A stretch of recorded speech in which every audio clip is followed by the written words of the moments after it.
Mau hidup sehat, pola pikir yang harus kita sehatin. Makan minum gak usah terlalu khawatir, selama itu tidak melanggar etika, moral, dan hukum, hantem. Saya beragama Kristen, disuruh makan babi, ditegur dokter, katanya babi mengandung cacing kremi yang dimasak pada 1000 derajat Fahrenheit. Cacingnya nggak mati Pak Mongol. Mongol bilangin sama dokternya, ya mungkin dok nggak mati, tapi kan dikunyah, putus cacingnya.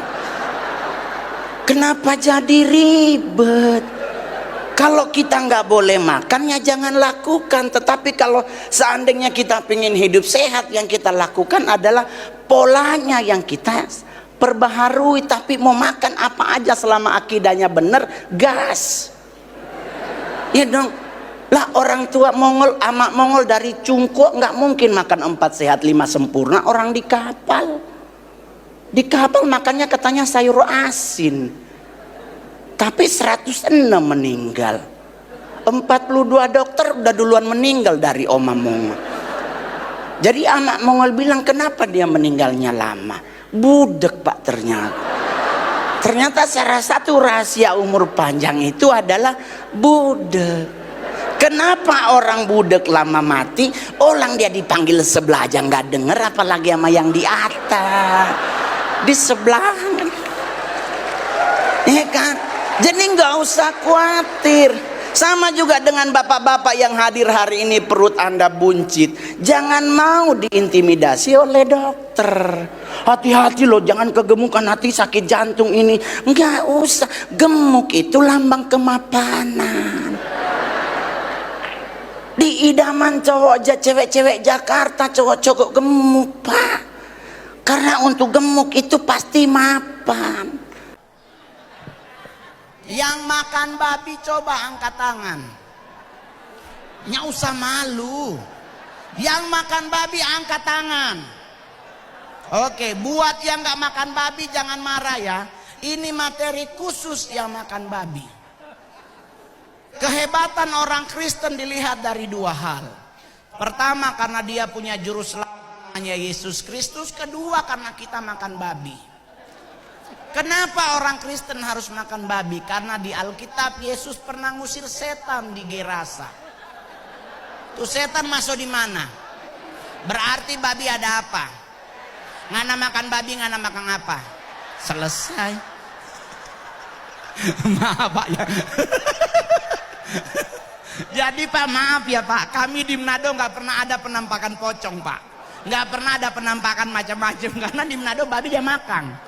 Setan langsung berpikir, oh Tuhan, tapi omak dia makan nggak usah muncul. Asik. Jadi kalau kita ketemu setan Pak, nggak usah marah, nggak usah. Ya, teman-teman, apa yang disampaikan oleh Mongol Stress adalah sesuatu hal yang benar, bahwa pola pikir itu harus diperbaiki.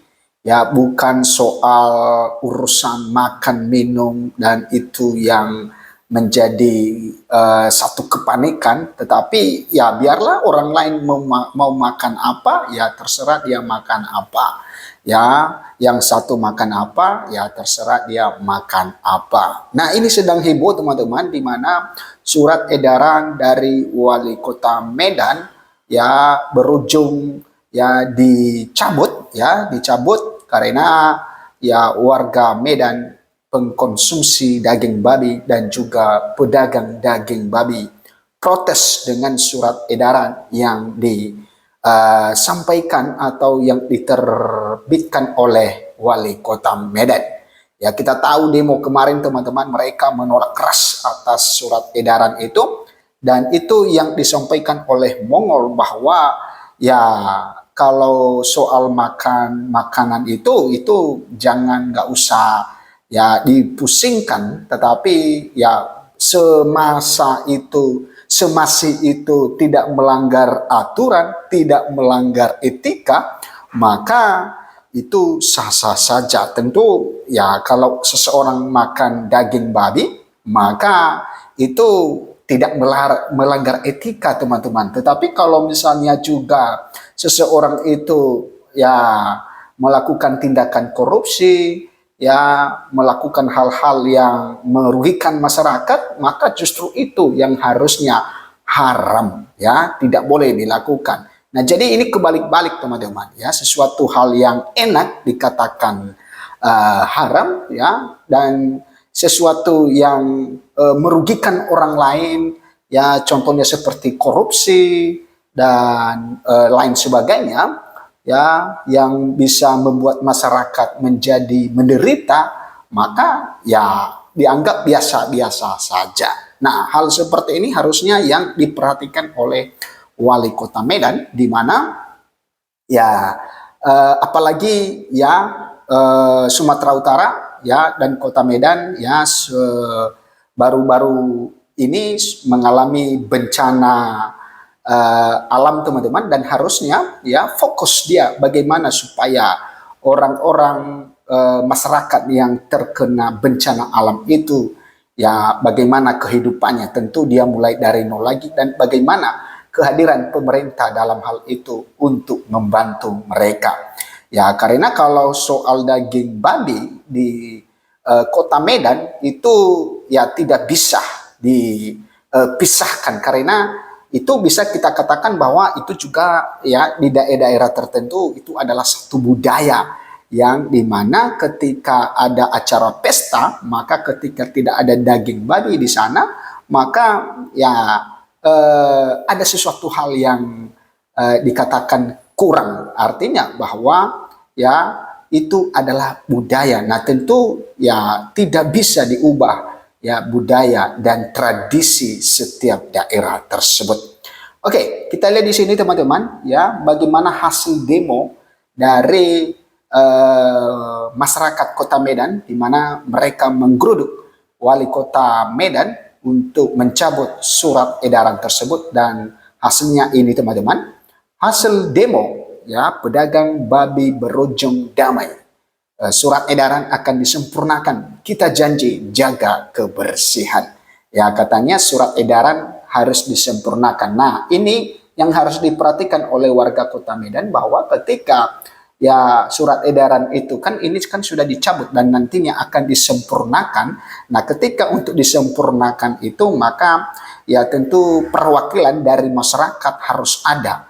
Ya, perwakilan dari para pedagang harus ada. Karena nantinya ya bisa saja ya terjadi kericuhan lagi, dan sehingga ya ketika itu diterbitkan lagi ada kata-kata yang tidak sesuai, maka ya menuai protes lagi, demo lagi, dan harusnya ya ketika pemerintah ya mendengarkan aspirasi masyarakat, atau ya sebelum melakukan satu keputusan, ya dipanggil dulu tokoh-tokoh masyarakat tersebut, supaya apa yang diprotes oleh tokoh masyarakat itu adalah protes ya dari seluruh masyarakat Kota Medan khususnya.